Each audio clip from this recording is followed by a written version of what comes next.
Assalamualaikum warahmatullahi wabarakatuh. Teman Quran rahimakallah, hari ini kita sampai kepada surat 69 tertib nuzul, yaitu surat Al-Kahfi, dan surat 18 dari tertib mushaf. Biasanya kalau kita ingin tahu tengah-tengah mushaf, maka di situ akan ada awal ya talatop, dan itu adalah surat Al-Kahfi. Ini memang pertengahan dari perjalanan kita mempelajari Al-Quran secara tertib nuzul. Bahkan sesuai tertib nuzul pun ini pertengahan. Ini sudah sampai kepada episode yang 500 ke 527. Meskipun episode akhirnya entah ke berapa, kita akan belajar saja sampai episode berapa. Kenapa ada angin yang menjadi siksa, tapi ada juga angin yang membawa kemakmuran? Ada sesuatu yang gaib di situ. Orang-orang takut masuk Islam karena Islam bagi mereka begitu menakutkan, karena pengaruh isu-isu yang disebar musuh-musuh Allah. Inilah tugas petugas dakwah, menjelaskan rahmat yang berada dalam goa Islam. Tetapi dalam pergerakan Islam di tengah ancaman dan kejaran orang-orang musyrik yang punya kuasa dan kekuatan, jika mereka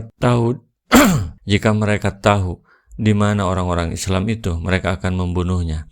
Maka pada saat itu Islam disebarkan secara sembunyi-sembunyi. Agar pergerakan Islam menyebar dengan aman, mereka harus bergerak menyampaikan risalah dari rumah ke rumah, dari keluarga ke keluarga. Allah Subhanahu wa Ta'ala menetapkan urusan gaib yang tidak diketahui manusia, seperti goa yang dimasuki oleh para pemuda. Karena itu surat ini dinamai Al-Kahfi, untuk menyadarkan manusia tentang ketidaktahuannya terhadap masalah gaib. Surat ini juga mengatakan kepada setiap muslim, serahkan urusan gaib kepada Allah dan bertawakallah kepadanya. Apabila mereka berlindung ke goa dan Allah Subhanahu wa Ta'ala melimpahkan rahmatnya untuk mereka, hendaklah Anda berlindung ke pangkuan dakwah dan pasrahkan segala urusan kepada Allah. Dia akan melimpahkan sebagian rahmatnya kepada Anda dan menyediakan sesuatu yang berguna bagi urusan Anda. Demikian menurut Amr Khalid. Ashabul Kahfi adalah contoh teladan dalam mengutamakan iman atas kehidupan yang batil dan segala kesenangannya. Mereka berlindung kepada rahmat Allah di dalam gua, menjauh dari kaum mereka bersama akidah agar tidak disentuh oleh kekufuran. Mereka juga adalah orang-orang yang berdisiplin.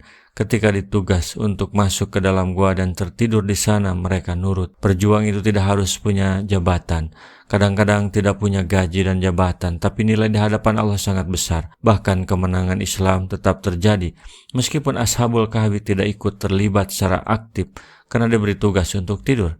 Artinya sistem dakwah Allah terus berjalan meskipun mereka tidak menjadi bagian dari orang yang terlibat aktif dalam sistem tersebut. Muhammad Ibn Ishaq telah menyebutkan tentang latar belakang turunnya surat ini. Untuk itu ia mengatakan telah menceritakan kepadanya seorang guru dari kalangan ulama Mesir yang telah tinggal bersama kaumnya sejak 40 tahun yang lalu. Dari Ikrimah dari Ibnu Abbas yang mengatakan bahwa orang-orang kafir Quraisy mengutus An-Nadhr bin Al-Haris dan Uqbah bin Abi Mu'idz kepada orang-orang alim Yahudi di Madinah. Kaumnya berpesan kepada mereka, tanyakanlah kepada orang-orang Yahudi itu tentang Muhammad dan ceritakanlah kepada mereka tentang sifatnya, serta beritahukanlah kepada mereka tentang apa yang diucapkannya, karena sesungguhnya mereka adalah ahli kitab yang terdahulu. Mereka mempunyai pengetahuan yang tidak kita miliki tentang para nabi. Keduanya berangkat meninggalkan kota Mekah menuju Madinah. Setelah sampai di Madinah, keduanya bertanya kepada ulama Yahudi tentang Rasulullah dan menceritakan kepada mereka sifat-sifatnya serta sebagian dari ucapannya. Untuk itu keduanya mengatakan, sesungguhnya kalian adalah ahli kitab Taurat. Kami datang kepada kalian untuk memperoleh informasi tentang teman kami ini. Maksudnya Nabi Muhammad SAW. Ulama Yahudi itu menjawab, tanyakanlah oleh kalian kepada dia tentang 3 perkara yang akan kami terangkan ini. Jika dia dapat menjawabnya, berarti dia benar-benar seorang nabi yang diutus. Tetapi jika dia tidak dapat menjawabnya, berarti dia adalah seseorang yang mengaku-ngaku dirinya menjadi nabi. Saat itulah kalian dapat memilih pendapat sendiri terhadapnya. Tanyakanlah kepadanya tentang beberapa orang pemuda yang pergi meninggalkan kaumnya di masa silam. Apakah yang dialami oleh mereka? Karena sungguhnya kisah mereka sangat menakjubkan. Dan tanyakanlah kepadanya tentang seorang lelaki yang melalang buana sampai ke belahan timur dan barat. Bagaimana kisahnya? Dan tanyakanlah kepadanya tentang roh. Apakah roh itu? Jika dia menceritakannya kepada kalian, berarti dia adalah seorang nabi dan kalian harus mengikutinya. Tetapi jika dia tidak menceritakannya kepada kalian, maka sesungguhnya dia adalah seorang lelaki yang mengaku-ngaku saja. Bila demikian, terserah kalian apa yang harus kalian lakukan terhadapnya. Maka An-Nadhr dan Uqbah kembali ke Mekah. Setelah tiba di Mekah, ia langsung menemui orang-orang Quraisy dan mengatakan kepada mereka, "Hei orang-orang Quraisy, kami datang kepada kalian dengan membawa sesuatu kepastian yang memutuskan antara kalian dan Muhammad. Ulama Yahudi telah menganjurkan kepada kami untuk menanyakan kepadanya beberapa perkara." Lalu keduanya menceritakan pertanyaan-pertanyaan tersebut kepada mereka. Mereka datang kepada Rasulullah dan berkata, "Hei Muhammad, ceritakanlah kepada kami." Lalu mereka menanyainya dengan pertanyaan-pertanyaan yang dianjurkan oleh para pendeta Yahudi tadi. Dan Rasulullah menjawab mereka, "Aku akan menceritakan jawaban dari pertanyaan kalian itu besok tanpa menentukan batas waktunya." Mereka bubar meninggalkan Nabi, dan Nabi tinggal selama 15 hari tanpa ada wahyu dari Allah yang menjawab pertanyaan-pertanyaan tersebut. Malaikat Jibril pun tidak turun kepadanya selama itu, hingga penduduk Mekah ramai membicarakannya. Mereka mengatakan, "Muhammad telah menjanjikan kepada kita besok, tetapi sampai 15 hari dia tidak menjawab sepatah kata pun tentang apa yang kami tanyakan kepadanya." Karenanya Rasulullah bersedih hati, wahyu terhenti darinya dan beliau merasa berat terhadap apa yang diperbincangkan oleh penduduk Mekah tentang dirinya. Tidak lama kemudian datanglah malaikat Jibril kepadanya dengan membawa surat yang di dalamnya terkandung kisah Ashabul Kahfi. Dalam surat itu mengandung teguran pula terhadap diri Nabi yang bersedih hati atas sikap mereka. Surat itu juga mengandung jawaban dari pertanyaan mereka tentang kisah para pemuda yang menghuni gua serta lelaki yang melalang buana, yaitu Zulkarnain. Juga firman Allah Subhanahu wa taala yang mengatakan, "Dan mereka bertanya kepadamu tentang roh, katakanlah roh itu," hingga akhir ayat dalam surat Al-Isra ayat 85. Itulah latar belakang turunnya yang di dalamnya ada isi surat Al-Kahfi ini. Jadi surat Al-Kahfi ini juga merupakan salah satu bukti kenabian Nabi Muhammad SAW, bahwa Nabi Muhammad bukan nabi palsu, dia nabi asli, sesuai dengan uji kenabian yang dilakukan oleh ulama Yahudi yang dia mengetahui apa keterangan yang ada dalam kitab Taurat, yang itu juga merupakan kitab suci dari Allah Subhanahu wa taala. Kita coba melihat pada bagian pertama surah ini. Sesungguhnya dialah yang maha terpuji dalam semua keadaan. Baginya segala puji, baik di dunia maupun di akhirat. Maka dalam permulaan surat ini dia memulainya dengan pujian terhadap dirinya sendiri, bahwa dia telah menurunkan Al-Quran yang mulia kepada Rasulnya yang mulia, yaitu Muhammad Sallallahu Alaihi Wasallam.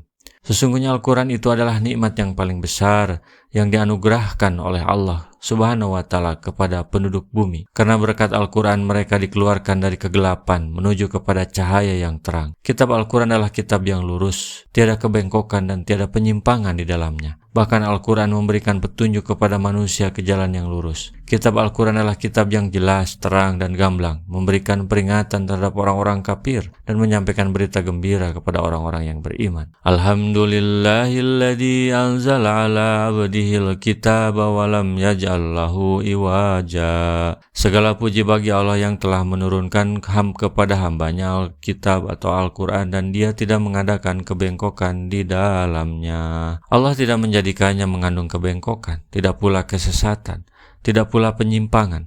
Bahkan Al-Quran dijadikannya pertengahan lagi lurus. Qayyiman liyundira ba'san sadidan min ladunhu wa yubashshiral mu'minina alladhina ya'maluna sholihat anna lahum ajran hasana. Sebagai bimbingan yang lurus untuk memperingatkan akan siksaan yang sangat pedih di sisi Allah dan memberi berita gembira kepada orang-orang yang beriman yang mengerjakan amal soleh, bahwa mereka akan mendapat pembalasan yang baik. Ini peringatan terhadap orang-orang yang menentangnya dan mendustakannya serta tidak beriman kepadanya. Al-Quran memperingatkan mereka akan pembalasan yang keras dan siksaan yang disegerakan di dunia serta yang ditangguhkan sampai hari akhirat nanti. Dari sisi Allah yang berupa siksaan yang tiada seorang pun dapat mengajab seperti azab yang ditimpakan olehnya, dan tiada seorang pun dapat mengikat seperti ikatannya. Dengan Al-Quran ini mereka yang imannya dibuktikan dengan amal soleh mendapat berita gembira dengan balasan pahala yang baik dari sisi Allah. Makisina fihi abada, mereka kekal di dalamnya untuk selama-lamanya. Mereka mendapat pahala yang kekal di sisi Allah, yaitu surga mereka kekal di dalamnya. Mereka kekal dan abadi di dalamnya untuk selama-lamanya, tidak pernah hilang dan tidak pernah habis nikmat yang diperolehnya. Wa yundirul ladzina qalu tahdallahu walada, dan untuk memperingatkan kepada orang-orang yang berkata Allah mengambil seorang anak. Ibnu Ishaq mengatakan Mana yang dimaksud ialah orang-orang musyrik Arab, karena mereka mengatakan, kami menyembah malaikat-malaikat. Mereka adalah anak-anak perempuan Allah. Ma lahum bihi min ilmi wala liabaihim kaburat kalimatan tahruju min afwahihim yaquluna illa kadiba. Mereka sekali-kali tidak mempunyai pengetahuan tentang hal itu.